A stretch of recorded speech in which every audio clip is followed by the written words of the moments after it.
Bottom of the duck ಬಂದಿರುವಂತಹದ್ದು ನಿಮಗೆ queen of cups ಬಂದಿದೆ.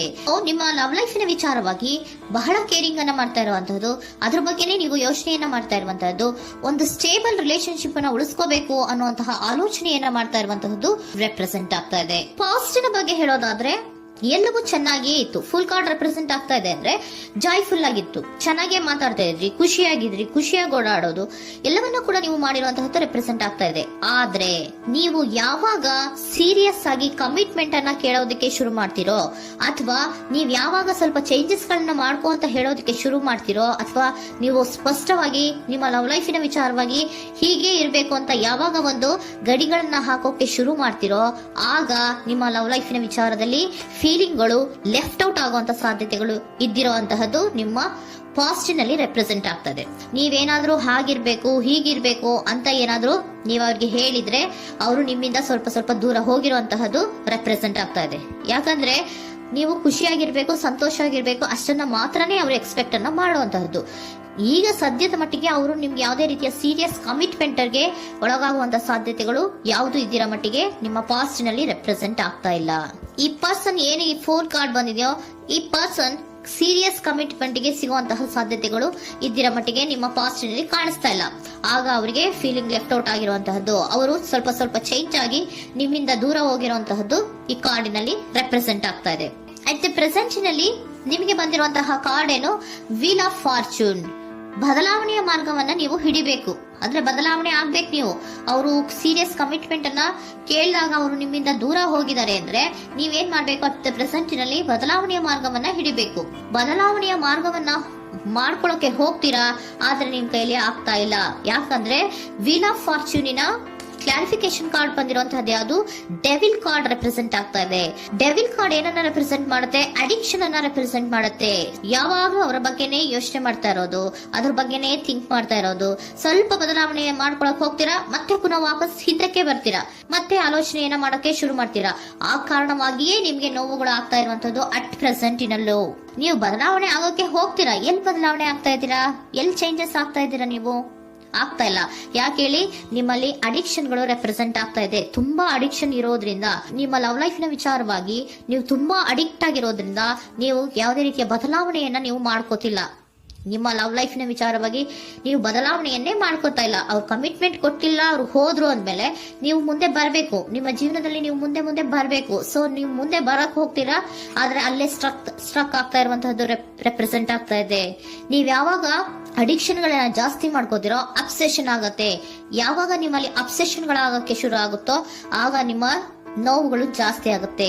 ಕಣ್ಣೀರಿಡೋದು, ನೋವನ್ನ ಪಡೋದು, ಸಂಕಟ ಪಡೋದು, ಪದೇ ಪದೇ ನೆನಪಿಸ್ಕೊಳ್ಳೋದು, ಅಳೋದು, ಆಗದೇ ಇಲ್ವೇನೋ ನನಗೆ ಅನ್ನುವಂತಹ ರೀತಿಯಲ್ಲಿ ಅಟ್ ಪ್ರೆಸೆಂಟ್ ನಲ್ಲಿ ಕೆಲವೊಬ್ರು ಇರುವಂತಹದ್ದು ರೆಪ್ರೆಸೆಂಟ್ ಆಗ್ತಾ ಇದೆ. ನೆಕ್ಸ್ಟ್ ಕಾರ್ಡ್ ಬಂದಿರುವಂತಹದ್ದು ಯಾವುದು, ಕ್ವೀನ್ ಆಫ್ ಪೆಂಟಿಕಲ್ಸ್ ಬಂದಿದೆ. ಸೊ ಕ್ವೀನ್ ಆಫ್ ಪೆಂಟಿಕಲ್ ಏನನ್ನ ರೆಪ್ರೆಸೆಂಟ್ ಮಾಡುತ್ತೆ, ನಿಮ್ಮನ್ನ ನೀವು ಗಮನವನ್ನ ಕೊಡಬೇಕು, ನಿಮ್ಮ ಕಡೆಗೆ ನೀವು ಹೆಚ್ಚು ಗಮನವನ್ನ ಕೊಡಬೇಕು. ಅವ್ರು ನಿಮ್ಗೆ ಸೀರಿಯಸ್ ಕಮಿಟ್ಮೆಂಟ್ ಕೊಡ್ಲಿಲ್ಲ, ಫೀಲಿಂಗ್ ಲೆಫ್ಟ್ ಔಟ್ ಆಯ್ತು, ಅವರು ದೂರ ಆಯ್ತು, ಹೋದ್ರು ಅಲ್ವಾ. ಸೊ ನೀವೇನ್ ಮಾಡ್ಬೇಕು, ನೀವು ನಿಮ್ ಕಡೆಗೆ ಗಮನವನ್ನ ಕೊಡಬೇಕು.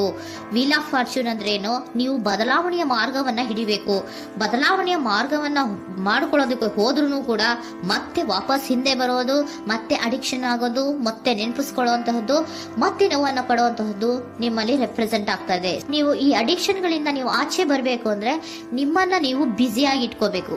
ಟೈಮ್ ಇದ್ರೂ ಕೂಡ ಮತ್ತೆ ಪುನಃ ಹಿಂದೆ ಬಂದು ನೀವು ಆಲೋಚನೆ ಮಾಡುವಂತಹ ಸಾಧ್ಯತೆಗಳು ಇದೆ. ಅದಕ್ಕೆ ನೀವು ಅಟ್ ಪ್ರೆಸೆಂಟ್ ನಲ್ಲಿ ನೀವು ಆ ಫೀಲಿಂಗ್ ಇಂದ, ಈ ನೋವಿನಿಂದ ನೀವು ಆಚೆ ಬರ್ಬೇಕಂದ್ರೆ ನೀವೇನ್ ಮಾಡ್ಬೇಕು, ಸ್ವಲ್ಪ ಏನಾದ್ರೂ ಬ್ಯುಸಿ ಆಗ್ಬೇಕು, ಕೆಲಸಗಳನ್ನ ಮಾಡೋದಕ್ಕೆ ಶುರು ಮಾಡ್ಬೇಕು. ನಿಮಗೆ ಗೊತ್ತಿರುವಂತಹ ಯಾವ ಕೆಲಸವಾದ್ರೂ ಸರಿ, ನೀವು ಸ್ವಲ್ಪ ಬ್ಯುಸಿ ಆಗಿರೋದಕ್ಕೆ ಪ್ರಯತ್ನವನ್ನ ಮಾಡ್ತಾ ಇರುವಂತಹದ್ದು, ಮಾಡುವಂತಹದ್ದು ರೆಪ್ರೆಸೆಂಟ್ ಆಗ್ತಾ ಇದೆ. ಕೆಲವೊಬ್ರು ಮಾಡ್ತಾ ಇದ್ದೀರಾ, ಕೆಲವೊಬ್ರು ಮಾಡುವ ಕಡೆಗೆ ಆಲೋಚನೆಯನ್ನ ಮಾಡ್ತಾ ಇರುವಂತಹದ್ದು ಅಟ್ ಪ್ರೆಸೆಂಟ್ ನಲ್ಲಿ ರೆಪ್ರೆಸೆಂಟ್ ಆಗ್ತಾ ಇದೆ. ಇಮಿಡಿಯೇಟ್ ಫ್ಯೂಚರ್ ನಲ್ಲಿ ಏನ್ ರೆಪ್ರೆಸೆಂಟ್ ಆಗ್ತಾ ಇದೆ, ನೈಟ್ ಆಫ್ ಸೋರ್ಟ್ಸ್ ರೆಪ್ರೆಸೆಂಟ್ ಆಗ್ತಾ ಇದೆ. ನೀವು ಕ್ವಿಕ್ ಥಿಂಕಿಂಗ್ ಅನ್ನ ಮಾಡಿ ಏನೋ ಒಂದು ಆಕ್ಷನ್ ಅನ್ನ ತಗೋಬೇಕು ಅನ್ನೋದ ಆಲೋಚನೆಯನ್ನ ಮಾಡ್ತೀರಾ, ಬಹಳ ಫೋಕಸ್ ಅನ್ನ ಮಾಡ್ತೀರಾ ಒಂದು ವಿಚಾರವಾಗಿ, ಕ್ವಿಕ್ ಥಿಂಕಿಂಗ್ ಅನ್ನ ಮಾಡ್ಬೇಕು ಅಂತ. ಮತ್ತೆ ಪುನಃ ಏನ್ ಮಾಡ್ತೀರಾ, ನಿಮ್ಮ ಮುಂದೆ 2 ಆಪ್ಷನ್ಗಳು ಬಂದ್ಬಿಡುತ್ತೆ. ಯಾವ್ದು ಮಾಡ್ಲಿ, ಹೇಗ್ ಮಾಡ್ಲಿ, ಏನ್ ನನ್ನ ಕೈಲಿ ಆಗ್ತಾ ಇಲ್ವಲ್ಲ ಮರೆಯೋದಕ್ಕೆ, ಮುಂದೆ ಹೋಗೋಣ ಅಂತೀನಿ, ಮತ್ತೆ ಏನಿದು ಕನ್ಫ್ಯೂಷನ್ ಅಂತ ಮತ್ತೆ ಕನ್ಫ್ಯೂಷನ್ ಅಲ್ಲಿ ಇರುವಂತಹದ್ದು ಇಮಿಡಿಯೇಟ್ ಫ್ಯೂಚರ್ ನಲ್ಲಿ ರೆಪ್ರೆಸೆಂಟ್ ಆಗ್ತಾ ಇದೆ. ನೀವೇನ್ ಮಾಡ್ಬೇಕು, ಈ 2 ಆಯ್ಕೆಗಳಲ್ಲಿ ನಿಮಗೆ ಯಾವ ಆಯ್ಕೆ ಬೇಕು ಅನ್ನೋದನ್ನ ಫಸ್ಟ್ ಆಲೋಚನೆಯನ್ನ ಮಾಡಿ ನಂತರ ನಿರ್ಧಾರವನ್ನ ಮಾಡಬೇಕಾಗತ್ತೆ. ಡಿಟರ್ಮಿನೇಷನ್ ಅಂಡ್ ಡೈರೆಕ್ಷನ್, ನಿರ್ಣಯವನ್ನ ಮಾಡಿ ಅದೇ ದಾರಿಯಲ್ಲಿ ನೀವು ಮುಂದೆ ಹೋಗ್ಬೇಕು. ಈ ಆಲೋಚನೆಯನ್ನ ಮಾಡಬೇಕು.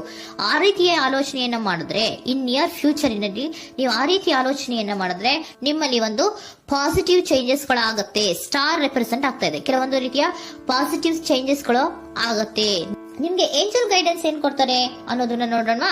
ನಾಟ್ ದ ರೈಟ್ ಟೈಮ್, ಇದು ಕರೆಕ್ಟ್ ಆಗಿರುವಂತಹ ಟೈಮ್ ಅಲ್ಲ. The situation will improve, situation ಅನ್ನೋದು ಇಂಪ್ರೂವ್ ಆಗುತ್ತೆ ಯಾವಾಗ, ಇಫ್ ಯು ಬಿಲೀವ್, ನೀವು ನಂಬಿಕೆ ಇಟ್ಟಾಗ ಮಾತ್ರ ಸಿಚುಯೇಷನ್ ಅನ್ನೋದು ಇಂಪ್ರೂವ್ ಆಗುವಂತಹದ್ದು. ಏನೀಗ ಬೇಜಾರಿನಿಂದ ಇದ್ದೀರಲ್ಲ, ಈ ನೋವು ಯಾವಾಗ್ಲೂ ಶಾಶ್ವತವಾಗಿ ಇರುವಂತಹದ್ದು ಅಲ್ಲ. ನಾಟ್ ದ ರೈಟ್ ಟೈಮ್, ಇದು ಕರೆಕ್ಟ್ ಆಗಿ ಇರುವಂತಹ ಸಮಯ ಅಲ್ಲ. ಸ್ವಲ್ಪ ವೇಟ್ ಮಾಡು, ನೀವು ಚೇಂಜಸ್ ಮಾಡ್ಕೊಳ್ಳೋ ಕಡೆಗೆ ಹೆಚ್ಚು ಗಮನವನ್ನ ಕೊಡು, ಅಲ್ಲಿ ಚೇಂಜಸ್ ಆಗತ್ತೆ ಅನ್ನೋದನ್ನ ಏಂಜಲ್ ಗೈಡೆನ್ಸ್ ನಿಮ್ಗೆ ಕೊಡ್ತಾ ಇದ್ದಾರೆ. Surrender your full power. Your life is a calling for you to step into your full power rather than playing it small. ನೀವು ಧೈರ್ಯವಾಗಿ ಒಂದು ಹೆಜ್ಜೆಯನ್ನ ಮುಂದಕ್ಕೆ ಇಡಬೇಕು. ಸೊ ಮುಂದೆ ಹೋಗುವಂತಹ ಆಲೋಚನೆಯನ್ನ ಮಾಡಬೇಕು. ಪವರ್ ಇಂದ, ನಿಮ್ಮಲ್ಲಿರುವಂತಹ ಪವರ್ ಅನ್ನ ಯೂಸ್ ಮಾಡ್ಕೊಳ್ಳಿ. ಯಾಕೆ ನನ್ನಲ್ಲಿ ಏನಿಲ್ಲ, ನನ್ನ ಕೈಲಿ ಏನೂ ಆಗಲ್ಲ ಅಂತ ಯಾಕೆ ಕೂತಿದ್ದೀರಾ? ನೀವು ಏನ್ ಮಾಡ್ಬೇಕು, ಬಹಳ ಧೈರ್ಯದಿಂದ ಮುಂದಕ್ಕೆ ಹೋಗಿ ಅನ್ನೋದನ್ನ ನಿಮ್ಗೆ ಸರೆಂಡರ್ ಕಾರ್ಡ್ಗಳು ಕೂಡ ಹೇಳ್ತಾ ಇದ್ದಾರೆ.